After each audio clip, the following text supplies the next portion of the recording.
Hi, and welcome to Beyond Today for Tomorrow. I am your host, Valerie, and this evening we have a special guest. We have fitness model and personal trainer Jahia Dixon, and I probably butchered her first name, but she will clear that up for me in a little bit. I'm going to give a brief health update and medical suggestion, but of course, nothing I say is, I have no license or a medical license. This is just my opinion. But hopefully we're going to leave enough time at the end of tonight's show so that Jay can give a few little demos of a few exercises. And hopefully you will get to try it and get your Friday night workout on. Welcome.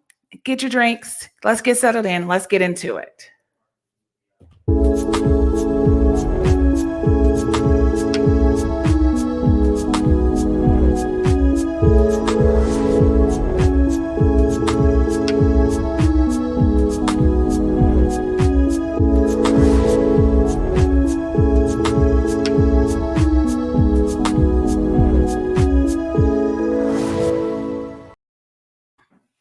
Okay, welcome back to Beyond Today for Tomorrow. So, since we last spoke, it's been a week, and I am still adjusting to medication.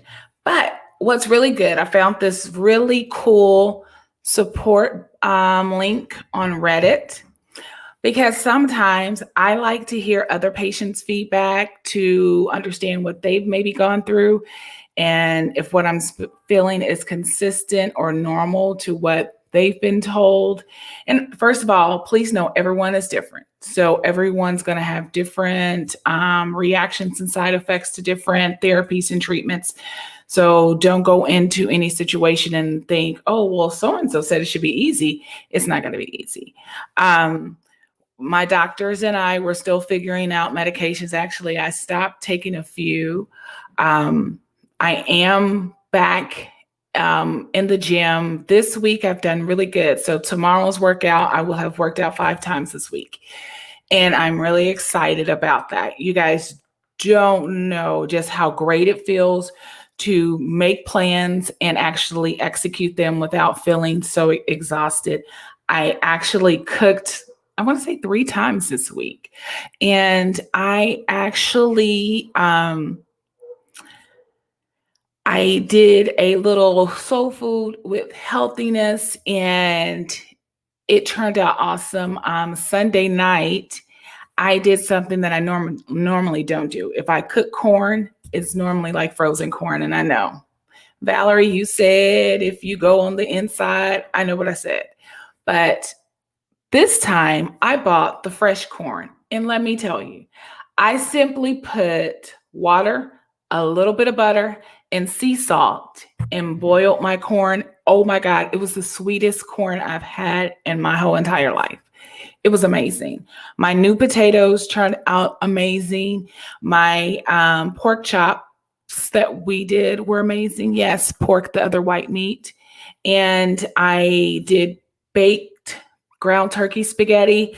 So these may seem like minor things, but for someone who for years was telling people how exhausted I was, it's either I cooked, but I didn't go to the gym, or if it was just either or, it wasn't both. So I am feeling better. I'm still very, very committed to improving my physical health. And because here's the thing, I have always been a advocate of health and fitness. I mean, my mother, my friends can always tell you I've always either belonged to some gym somewhere. Because if I didn't do anything else, I felt like I needed to work out. But the older you get, you have to make sure you're checking all the boxes and that you're not just working out, you're eating right, because you can't eat out every day and think you're going to stay a size 2. Maybe you will. Maybe the preservatives and the additives that are added in don't affect you. So maybe you have one of those great DNA structures that it doesn't bother you. Or you could be like the rest of us who all of a sudden have these weird ass bellies, and you're like, really, what am I doing? But I'm feeling better. I'm seeing my blood pressure improve. My blood pressure today was like 119/79. I was like, what? And it's amazing just to feel yourself. And I know that sounds weird, but I was telling for years that before I knew I had thyroid cancer, I would tell my doctors, I was like, I just don't quite feel right. And they were like, oh, you're okay. You're healthy. You're fine. And this is where you have to stop them. If I had the clip from Golden Girls when Dorothy went through her medical episode and she was like, no, I'm not feeling fine. We have to be serious. We have to get medical professionals to take us seriously when we say we're not feeling good, because you know your body. And if that means going to 50 doctors, and I know the copays, you're probably like, girl, please. Yes, I know the copays are real. I have the credit card statements to prove that the copays are real. However, when you know that something is wrong, speak up, become your best champion, your biggest advocate, because that is the point of this show, is reminding us that we matter and reminding us how important to take our lives and the things that are a part of our life seriously. And our health is our wealth. So you can have millions in the bank, but if you're not living to spend the millions, it was all for what? So I told you guys I was coming off certain medications. I came off of them, and I'm telling you, it felt like I hit a brick wall. Now, one of the medicines was supposed to help me sleep at night, and it did.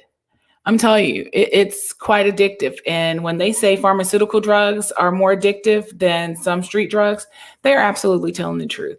It's amazing, like this pill, and it wasn't like a sleeping medicine. It was an old school antidepressant, but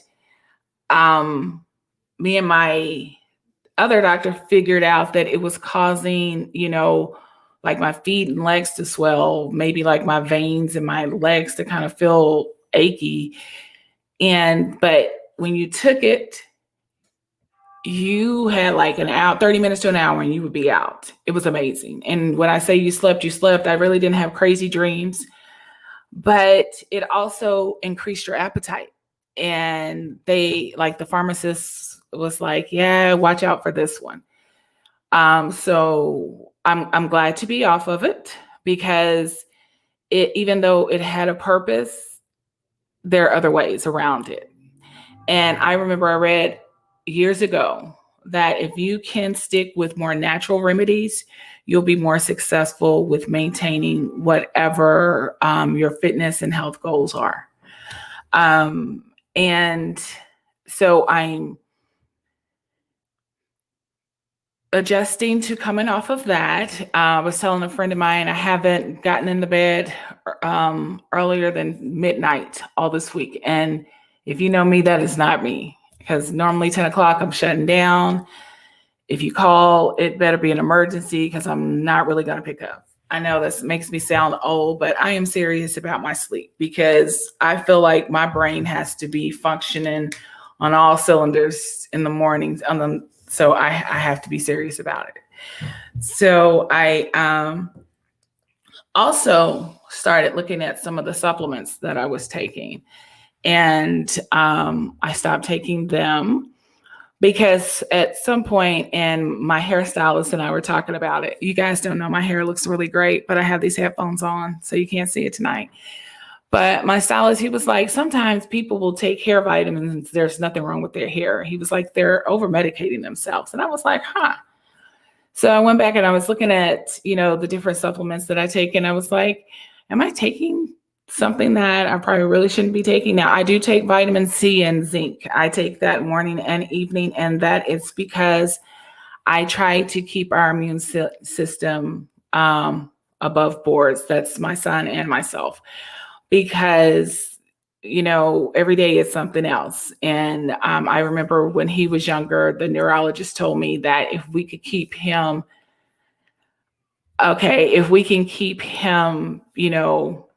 with minimal colds, minimal sinus infections and things like that, keep him healthy, that will help control his seizures. And so that has been my practice. So tonight, I have a special treat for you guys. I told you that we were having Jay. She is do you have her picture, Carly?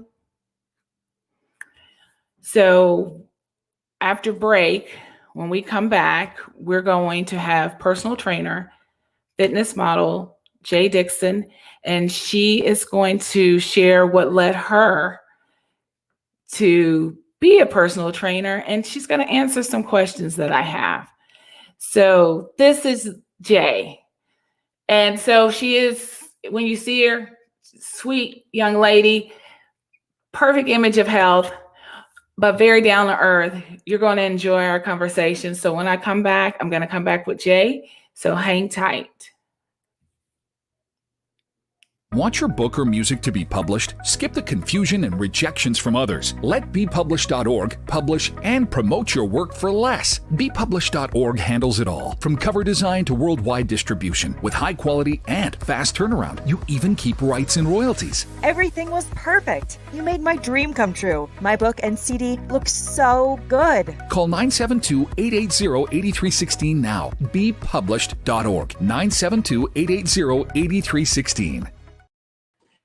All right. Hey, Jay, how are you doing? Good. How are you? Good. So first of all, I need you to pronounce your name correctly because I butchered it earlier. Jahida. Okay. So first of all, thank you for being on the show. I really appreciate it. Stand up. I don't know why you put on that baggy sweatshirt. I wanted everybody to see. This is our trainer. So first of all, my producer, Shawnee, put together a mommy meltdown club. And I'm telling you, sister girl, she gets us in shape. She has us sweating, come home. You think, oh, okay, I'm going to be okay. And the next day you're kind of sore because your legs and you're feeling muscles that you didn't know you had. I'm like, okay, so she was a little sneaky with that. I like that. I like to feel like I've been working out. So, Jay, we're going to get into it. I want you to tell us about yourself and your journey and what led you to personal training and fitness modeling. So I've always been, let me know if you can hear me. We can. I've always been in fitness my entire life. I've been in sports and everything. So I ran track as throughout high school and as well. So I never envisioned, myself being a coach or being a trainer while I was in high school or during my college career either. I think that it kind of just fell into my lap. It was something that, working out even after I graduated college was something that I enjoyed to do.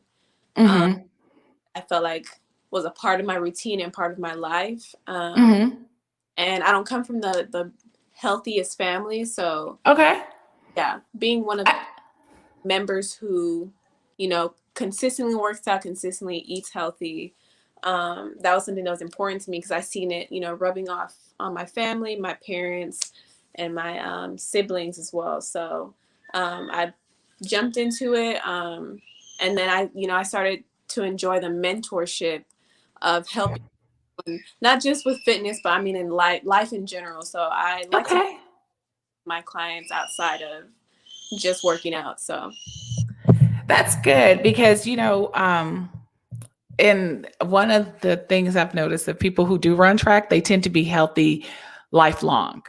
Yeah. I don't know what it is. I have a young lady, she's a friend of mine, and Ebony, she ran track, and I think she's even getting into the mentoring, and I'm like, those track women they have something different in their DNA, that, and I love it because and like you said, a lot of us, we don't come from the best families in terms of health and taking care of our bodies. I remember reading an article once so you don't know this, Jay, but I'm 100% a nerd.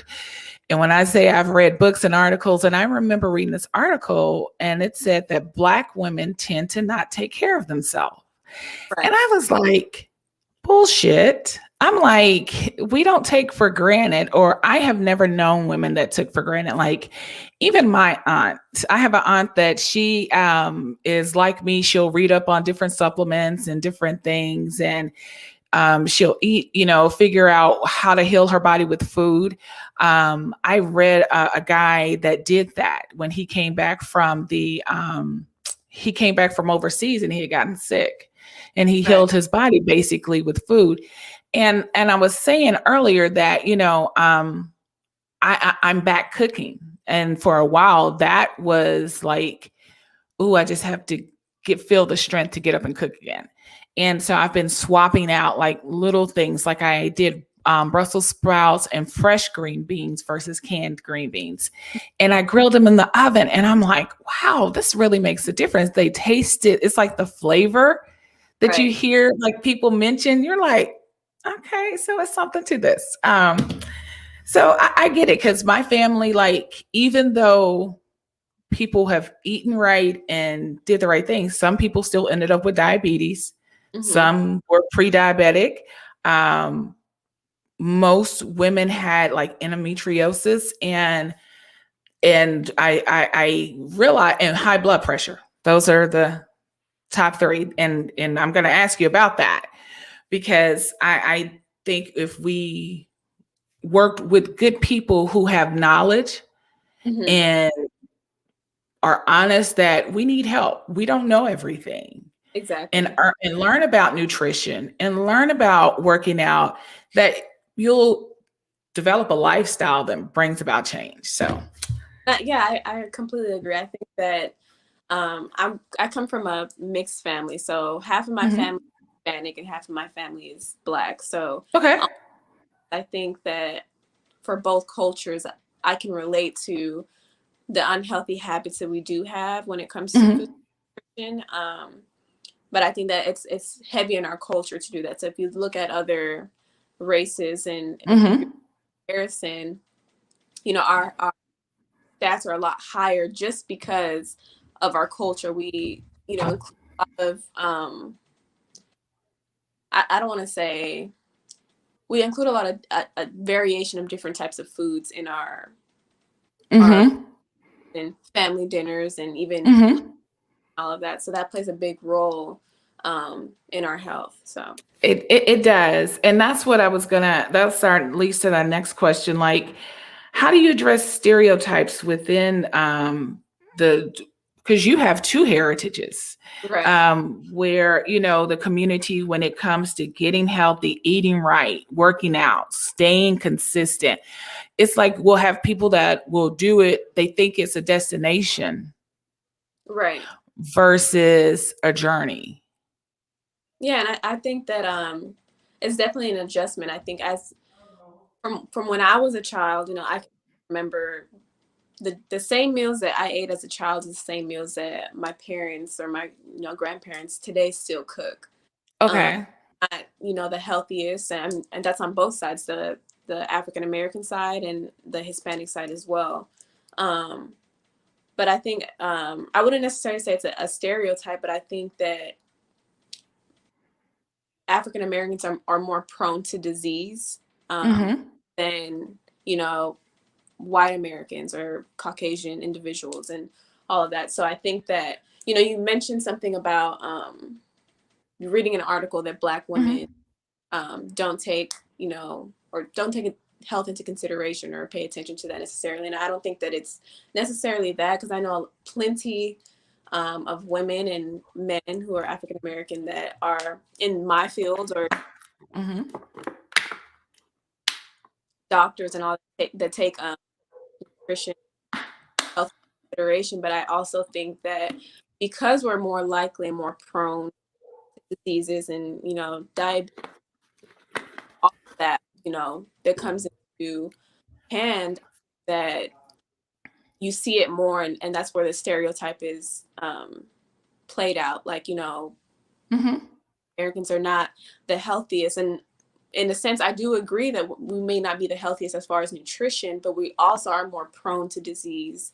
And to account, resources and health insurance and all of that plays a role into our health as well, where you look at so. And you're absolutely right, because I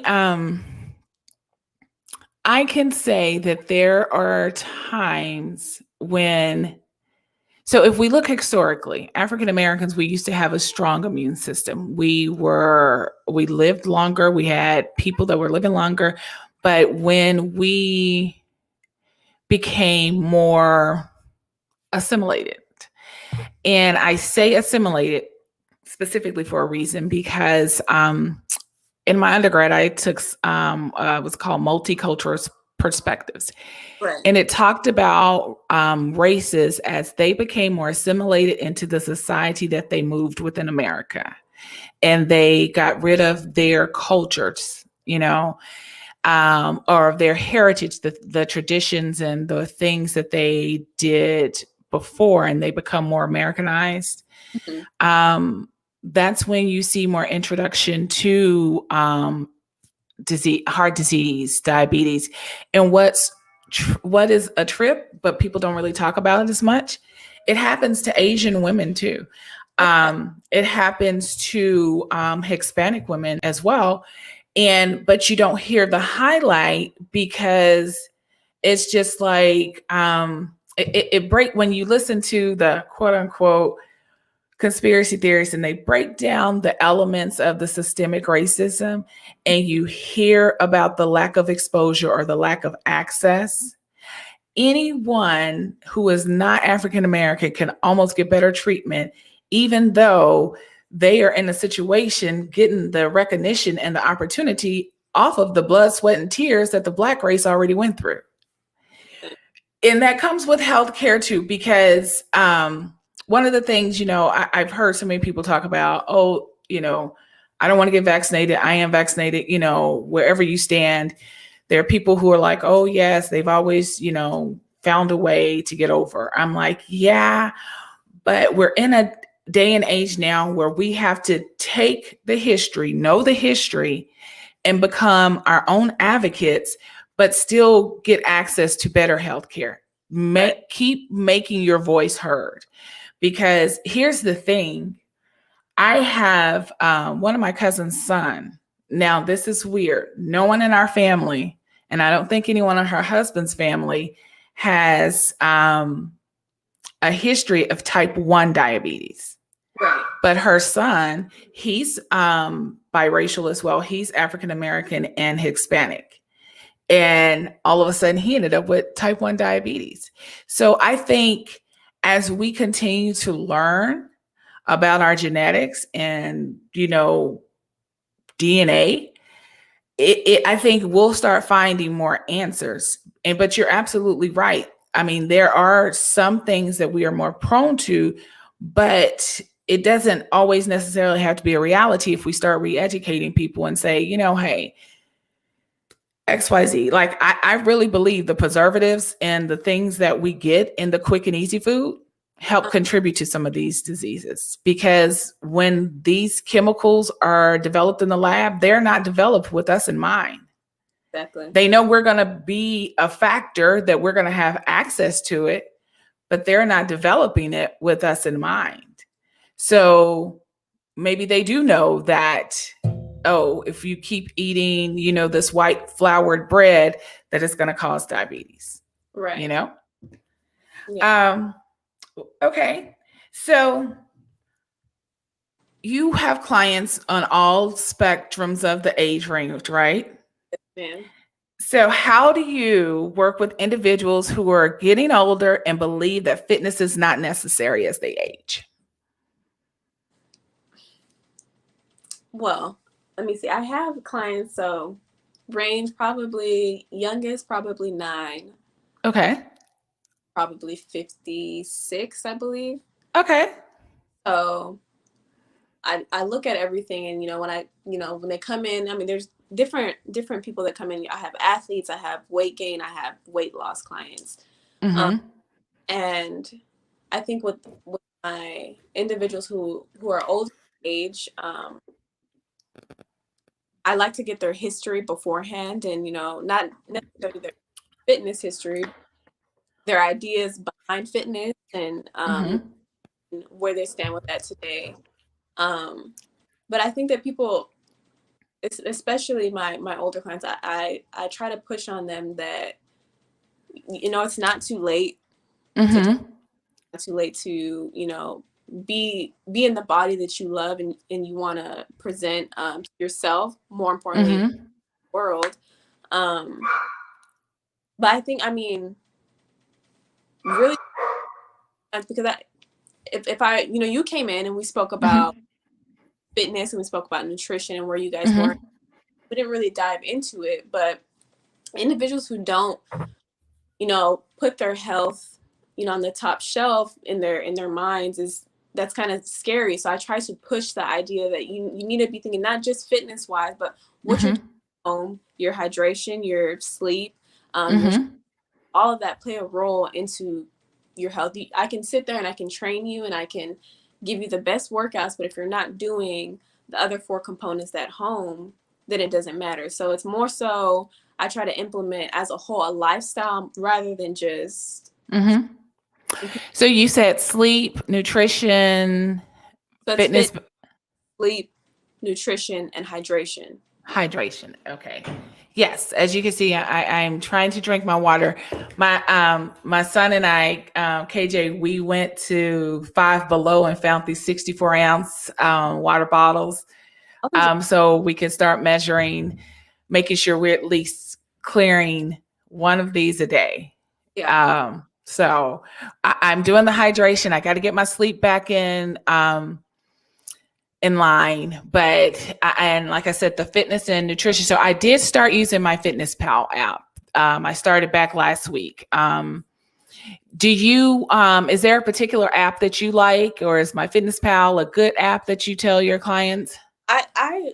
I enjoy the Fitness Pal app. There's other apps that you can implement as far as like nutrition. But that's a good way. The Fitness Pal app is a good way just to key in where you are, not just for the day, but for the week and for the month. You can go back and look at your history and see where plateaus you hit, or where the weeks that you done really really good, and then kind of key in and see like, okay, well this week work was kind of heavy this week, or Mm-hmm. this life situation this week, or I didn't have time to cook this week as much. So you can see the different variations in that. So I, push for that app. I love that app. There's similar apps to that might key in nutrition and Okay. sleep as well. But I can. So I once I worked with a nutritionist, and she, broke down, the macros. So where do you stand? And I know this wasn't on one of the questions I sent over. Where do you stand with, calorie limitation or macros, or what is your advice to clients? Is it stay within this calorie range, or focus on 20% carbs, protein, and I forgot what the other one is, but I know my Fitness Pal breaks it down into 3. Right. For me, I think I am one that I don't give my clients like 20% carbs, 20% protein, whatever. I don't break it down that way, because numbers, that's a lot for people. Mm-hmm. I do give ranges and everything as far as calorie count, because it really depends. So if you're in a caloric deficit or a caloric surplus, I'm going to give you a calorie count, which the surplus is you gaining weight, the deficit is you losing weight. So Mm-hmm. I may say, stay within 1,500 to 1,650 for your caloric deficit if you're trying to lose weight, depending on the client. But I do push that just because it gives people accountability. Mm-hmm. Okay. All of my meal plans, or even if I'm just speaking to a client about nutrition, I'll break down, okay, for breakfast, 250 calories. These are Mm-hmm. items that you can mix and match that'll get you 250 calories. Mm-hmm. Same thing for dinner, same thing. And I think it is important to count your macros and to really see what you're putting into your body. Mm-hmm. Because your body changes, especially as women, your body changes. It does. It really does. So let me ask you, you said you do meal plans. So how, like, let's say you had clients that were not in Texas, but they still wanted to work with you. Because I think I have a few people that tune in that are not Texas based. So how do you go about working with individuals remotely?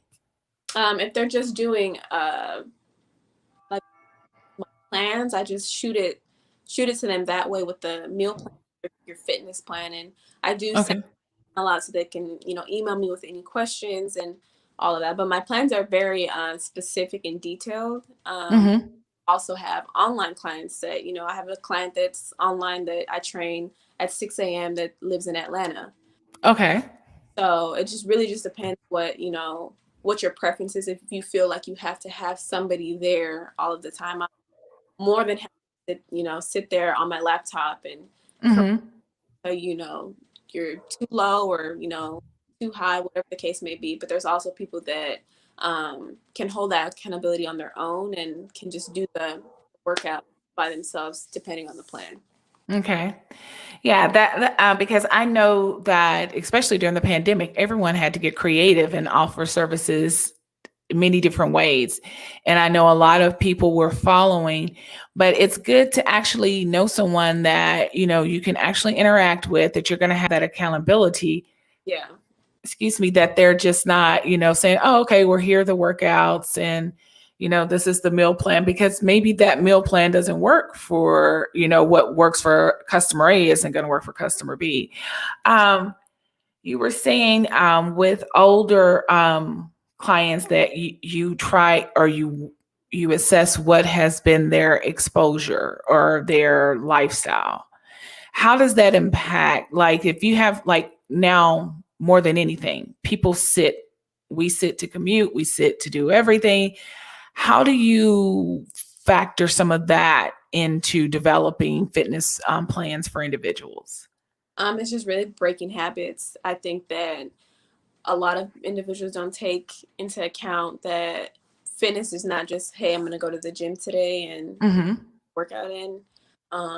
It's literally breaking your daily routines. You have to be intentional with yourself. So Mm-hmm. even with me, sometimes I don't hit necessarily a older client issue or a younger client issue. I think it's people in general. Like I said, life happens and people get into routines and Mm-hmm. everything. But simple things like waking up early and getting up, moving around, getting up out of bed as soon as Mm-hmm.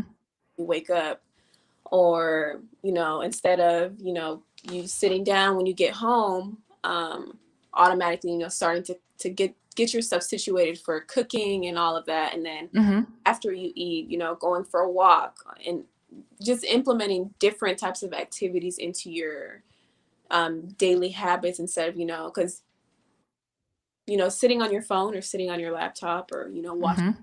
such a big thing nowadays, regardless of how old you are. That's something that's just been implemented into our society.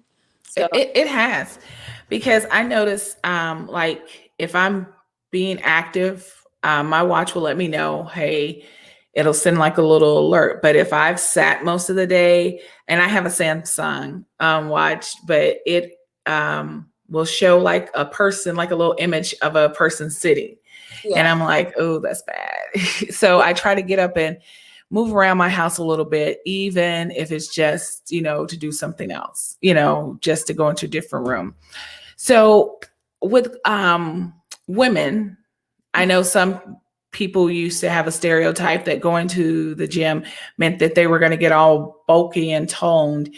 And I'm like, that's not what's going to happen. You actually get sleek and, um, just sleeker. So how do you address that old mentality that, oh, working out is going to give me muscles, but you do want the muscles, especially as you get older. right. And I think that that happens with all ages of women. Mm-hmm. Clients who think that now, and it more so happens, if I'm like, hey, you're gonna be doing, walking lunges with 20-pound dumbbells. They're like, oh no, like that's too heavy. Like I don't want to build that, you know, muscle or, you know, look too manly and everything. And I think that I, you know, do my programs based off, you know, like I said, weight loss or weight gain. None of my programs, unless asked for, are necessarily for bodybuilding. And I think that that's where the depiction is. You have to really take into account that bodybuilders and individuals who want that look train completely different than what you would train, you know, at standards, you know. So when people come to me with that, I mean, I encourage them. I don't ever sit there and be like, oh no, like I listen to what they have to say and why they, but also just try to get that ideology out of their head in a sense. Being strong and being fit, that's not a bad thing. A lot of the ideas that people have is based off social media, you know, like, oh, I want, and then like, I want this body, like, and will show me a celebrity. And I'm like, okay, like that's fine. But we have to, excuse me, also look at, you know, who you are, your genetics, and what your body can do and can't do. Like, absolutely. And it's funny you should say that, because I was just thinking, you know, Meg the Stallion, you know, she recently was on Sports Illustrated cover, and she said that, you know, so naturally she looks like she had a great physique, right? And I think she started working out and changing some of her eating habits. And she said that, you know, it just helped her prepare for the cover. And then, you know, I remember when Beyonce did Coachella, she had just had the twins. And then she said she went on this, you know, fitness journey. And I think people, and I love J-Lo too, because J-Lo's 51 and she looks amazing. I like women who don't take their size or physique for granted, that they are like, no, I still got to work out, still got to watch what I eat. And if I'm going to do XYZ, I put in the work. And I think that we look at people, like you said, on the internet, on social media, and we think that, okay, well, if I do this and I go do that, and I'm like, no.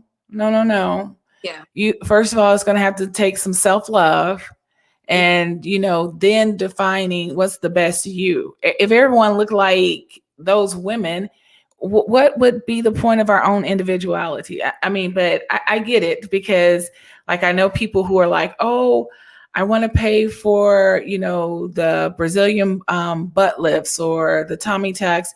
Now, I am not, if I came into some money, yes, I would be signed up. I still would work out, but I would get a tummy tuck. Like, that's the one thing that I know I would get.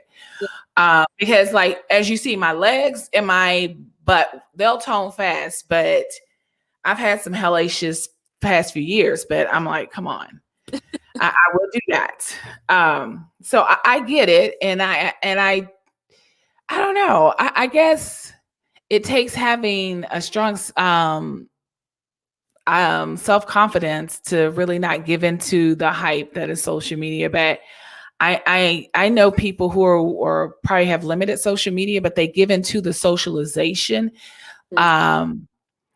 for whatever clique that they're with, that they feel like, oh, I have to, you know, do this to look a certain way.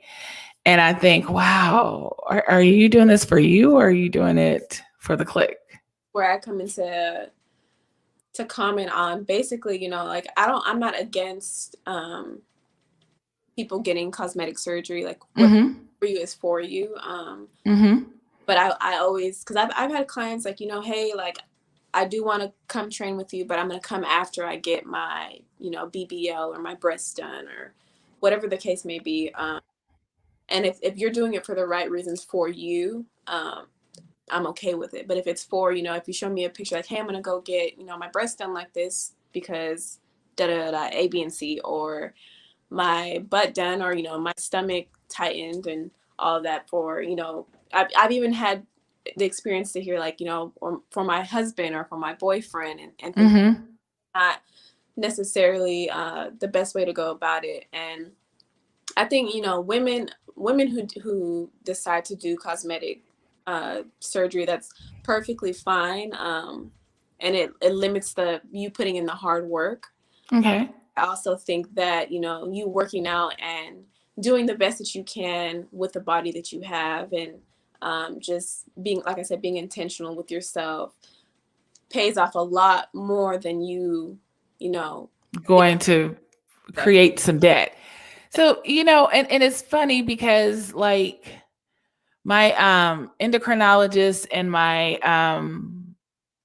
other doctor, they were like, Valerie, you're like, we know you're not satisfied with what you're seeing on the scale, but your blood work looks so good. Like I can tell, like my skin looks great to me. My hair is looking great. I mean, the body, my nails, and so it's like, okay, I take it as like it's just little signs. It's like that scripture that as they walked, they were healed. So it's just like, okay, I just have to keep putting in the work, keep doing what I know to do is right, and then I'll start seeing that, which is good because my doctor, she says, I don't want you to get frustrated and give up. But I'm like, no, giving up is not an option because this is my body. I have to live with it.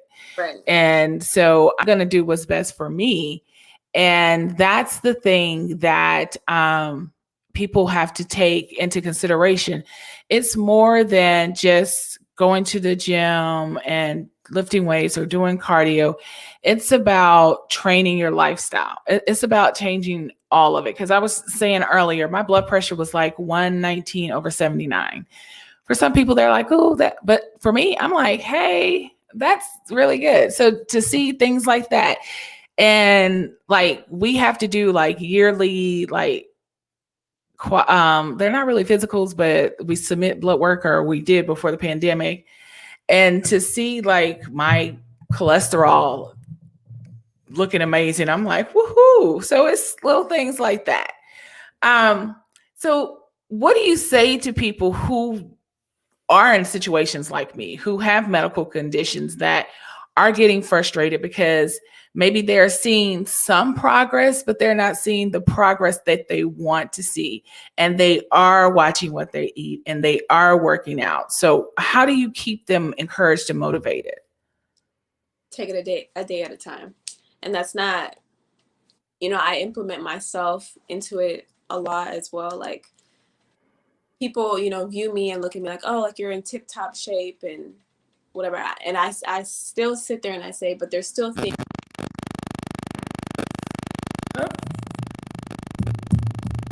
that I can only do that with patience, being intentional. So there's nothing, you can't rush the process. You can't speed it up in any way. And I think that you also have to take into account, people who have been working out for 2-3 months, they expect major results. And some people's bodies, you might see that, and there's others people, that you might not. But you have to take into account, like you've been feeding your body terrible things for years on years on years and years. And then now you want your body to say, oh, okay, well, now I'm doing the right thing. So hurry up and get better, hurry up and look great, hurry up and, give me better health. And your body doesn't work that way. Your body adjusts every day to different things, different environments. Like I said, your stress levels, your sleep, your hydration, and all of that. So you have to be patient with your body because you've been feeding it or treating your body not the best ways, for a period of time. And now you are, which is great, but you have to be patient with your body and just realize that, it's going to take time. And you might look at somebody who's been doing it the same amount of time as you, and they're seeing the results and doing that, but you don't know how their body reacts to certain things, just like they don't know how your body reacts to certain things. So just be patient. Take your time and just know that every day that you make a conscious choice to do something better, that you're taking a step in the right direction. Like it never goes unaccounted for. Yeah, it's and I hear what you're saying. So I guess, I knew I was dealing with an issue. Like, I knew I was dealing with thyroid problems, but I thought it was controlled to the point that I'm like, hey, I should still be seeing, pounds come off, And I remember when I went to one of my endocrinologist appointments, I cried because I was like, what the hell do I have to do to see change? And then what was so bad, I told her, I said, well, you know what? Refer me for weight loss surgery. And she was like, oh, okay. And so they put in the referral and they called me. They were like, technically your BMI, body mass index, is not to the point where you qualify. And I was like, so let's see if I chart it. So 2018, I had humongous ass fibroids removed to the point that it looked like I was 6 months pregnant. So then after I had the fibroids, then I had been dealing with my thyroid. And I was like, so now that my body and my doctor, and you're not saying anything that my doctor hasn't said, because she told me, she was like, Valerie, be patient with yourself. She was like, give yourself some grace. And I'm like, yeah, I don't want to hear that. I'm like, because I know 1 + 1 = 2. So if I do A + B + C, I should start seeing the results. And she was like, it doesn't always happen like that. And then you deal with, those negative naysayers around you who are like, oh, she's just lazy. Bull fucking shit. I mean, and it's funny because I told my doctor, I was like, I'm sure you have patients who come in and say, oh, I'm on the treadmill and I work out, and they're probably on their tablet or reading a book. That's not me. I mean, before we started working out a few years ago, we used to go to this other gym, and I'm telling you, I was sweating with the best of them. So I'm like, no, I'm putting money where my mouth is. Right. So, and she was like, we're just going to have to figure this out. And then, so it is a process. It can be discouraging, but like you said, you have to give yourself some grace, and you have to realize that it's not going to happen as fast, but stay consistent. Right. It's like the tortoise and the hare, stay consistent. So, okay. One more question, and then I'm going to see if you can give us some demos. How do you work with individuals with medical challenges? Oh, I take that back. I do have 2 more questions. Medical challenges, like, maybe chronic pain. I know a lot of people have said that. How do you help them, increase maybe range of motions? I know one thing is really good, and people don't know this. If you're trying to raise your HDL, if you do more walking, which is crazy, it gets that high. That's your good cholesterol that gets that higher, and it helps everything move a little smoother. So how do you work with individuals who not necessarily need to lose weight or anything, but they have medical conditions?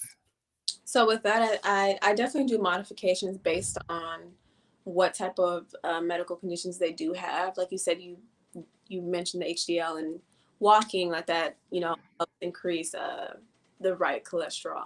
Mm-hmm. So that, I think that I sit down just to see where they are and what their goals are. Mm-hmm. And like most of I probably have 2 or 3 clients that are who are in there just for good health, not mm-hmm. lose weight or gain weight. And with that it's simple modification. So mobility and movements, range of motions, things like weightlifting or high on cardio or mm-hmm. like that. I just do a lot of more so mobility and movement exercises to keep your body moving, your joints right, and your muscles not so tight. Mm-hmm. That just because people can come into the gym for weight loss or weight gain, which is perfectly fine, but there's also people who just literally want better health. Mm-hmm. Why? So with individuals like that, I do the mobility and the movement exercise, but it's a heavy load of nutrition and sleep that that's more so my clients that I speak to on like a one-on-one level, like, what's going on, this happen and everything, because those factors, people really don't take those factors into consideration, but those are huge factors into high stress levels. And so one of the health conditions, when you say that, it came to me was PCOS. That's polycystic ovarian syndrome, and a lot of minority women suffer from this. And one of the things that I've seen women who've had hysterectomies, and after they've had hysterectomies, they became full-fledged diabetics, where maybe before, they didn't really have that issue. And I find that their level of activity matters. There are people who have stayed pre-diabetic and actually reversed the numbers because they got more active, versus the people who just did the medication and changed their diet. And this is where you're saying it takes the 4 pillars, the 4 pillars of fitness to keep that going. So, I should have asked this earlier.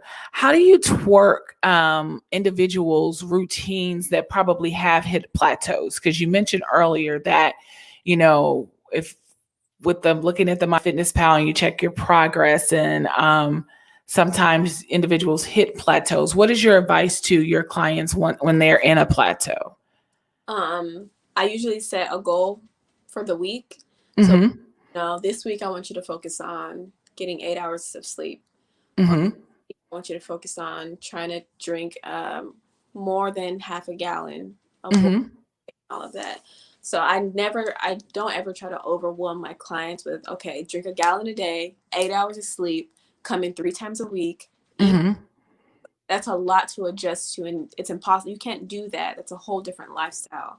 So individuals who hit plateaus are usually individuals who are taking on a heavy load. All of, everything at once. Even, when we come in, the first maybe 2-3 weeks, clients, my one-on-one clients that I sit and I work with, my main focus is getting them to the gym every day. That's what I'm going to focus on. And then we're going to implement, okay, now your nutrition.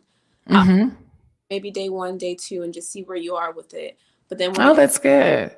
Slowly just implement those things and those changes to where you get to a better routine, rather than just taking it and trying to digest all of it at one time. That's why those happen, because you're not able to digest all of that at one time. And that's a good strategy, because you're absolutely right, because you'll have people so excited at the beginning of a program, and they think it's almost like that Terry Crews moment. I wish I had that clip from My Wife and Kids, where he is training Mike, the husband, which is Damon Wayans, and he demonstrates an exercise. And so Damon says, if I do that, is my chest going to look like that? And Terry works his muscles indeed. And it cracked me up, because that's true. I mean, we work with personal trainers, or we see people who are fit, and we want to know their secret sauce. Like, what was your method? And we're so fired to go. And then, like you said, if after a few months you don't see the results, you're like, I did that and I don't look like that.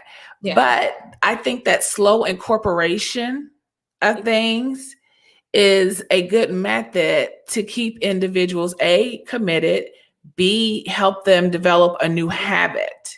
Because the longer you do something, the more it becomes a habit, and you can end up changing your life by building new habits. So thing with individuals who, I don't ever try to take away from people's beliefs or, but, individuals who say new year, new me, perfect to have, you set goals for the new year and all of that. But, the January 1st comes, and that's usually a high peak for trainers, because it comes in and everybody has this goal and all of that. But then you get tired and you get fatigued, because you're goals and you're taking on a heavy, it's not just fitness goals that you have, it's financial goals or family, personal goals that you have, and it's just too much at one time. It is. It absolutely can be. And like you said, we tend to focus more because of that day on the calendar. We go from December 31st to January 1st, and we think, okay, new year, new me.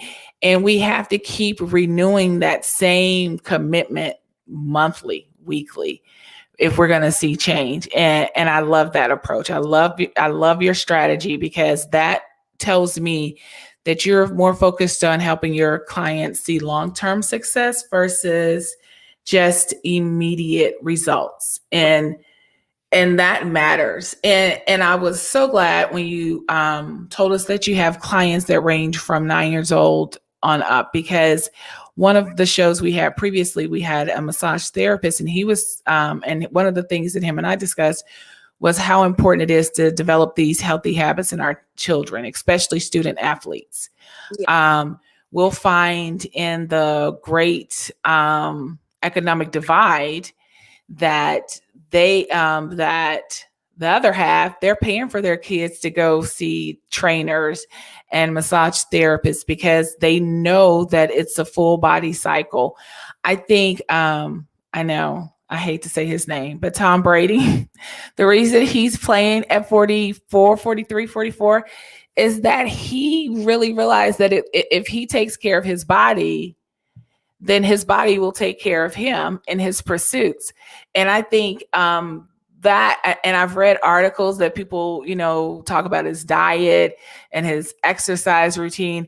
And I'm like, it's something to that, because he is playing well over 40. And the only other person that, we know did it really, that made it entertaining was Brett Favre. And he was so anti-health. I'm sure he worked out enough just to, But so thank you, Jay, for being on the show. Tell people how can they find you. Don't go anywhere, because I do want you to show us like 3 stretches or exercises. But I want people to know, how can they connect with you? You can do it via social media. Okay. My name, Jahida Dixon. I think it's on the screen. So Jahida Dixon. Okay. You can find me there on Instagram, Facebook, even Twitter, if there's individuals who use Twitter as well. Okay.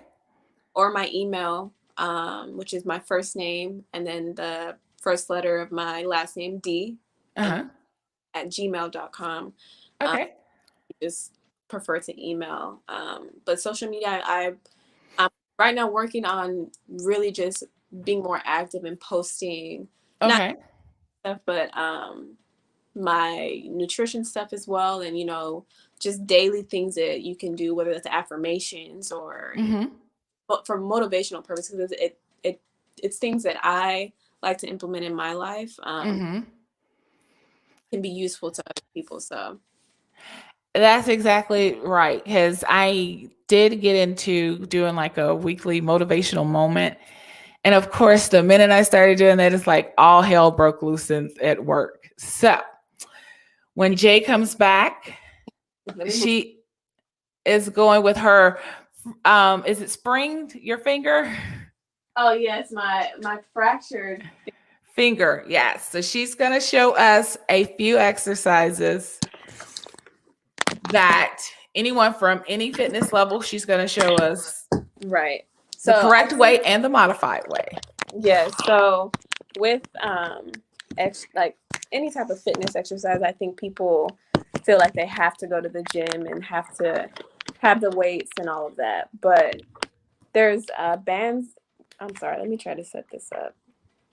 There's bands on Amazon that you're able to purchase and buy. They look like this. Something simple, stretchy, whatever it is. So you can sit there and do daily stretches like this. So you wrap around your feet here. I don't know if you can see, but here. I can see. Yeah, and you're just gonna hold for 10 seconds. These are just daily things you can do as you wake up. Things like this. You can sit there. Let me switch this so you can see me a little higher. Same band, you can wrap it around hold it out, do this about 10 times. You can usually do. And these are things that I do even just for my warm up to work out and things like that. Exercise, do that. And for individuals who feel like they want to work out at home or don't have access to a gym, there's so many things you can do with this band that I'm just like, because even during the pandemic and everything, the bands and different, even the bands that go around your knees are things that I use. Yes. I've seen those, and I think I have some. Okay. I think you broke up a little bit. Are you able to hear me though? Okay. I'm not able to hear you. Okay. This. So it's squat. Okay. These are literally things you can do every morning just to get your blood flowing, just get moving. If you don't have access to it, these are small things. You being intentional, you being active, all of that. Something that can help you burn a few calories before you go to work or before you go to bed, things like that. So these bands you can purchase on Amazon. There's different types of bands, like levels. So this is like the heavy level, this is medium, and then I have a light band. Okay. So I think we lost Jay, but guys, I want you to take away what she said, being intentional. It doesn't matter where you start, as long as you start. I have bands, like if you saw my house, I have fitness equipment all around my house because I tell myself I'm going to be intentional. I have, there's still some things I would like to buy, but I've always been like that. Since I think I became an adult and I was like, no, I have to take care of me. So you can break generational curses. You don't have to live up to, the generational diabetes or the generational high blood pressure. You can change that. You can make a difference.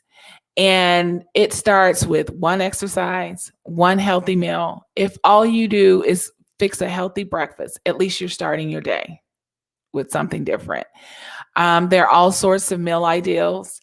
I'm going to post on my blog. And yes, I know I've said that I'm going to get better, but I'm going to post some healthy menu options, some recipes that I've tried. And you can start with yourself. You can start making a difference for yourself. And you can share your success with us, whether you are viewing us on Media 360 or YouTube.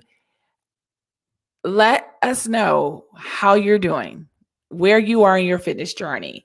And if you have success stories where you know someone that has lost a lot of weight with consistency, not overnight, not plastic surgery, there's nothing wrong with the surgery aspect, so there's no need to get hangry with me.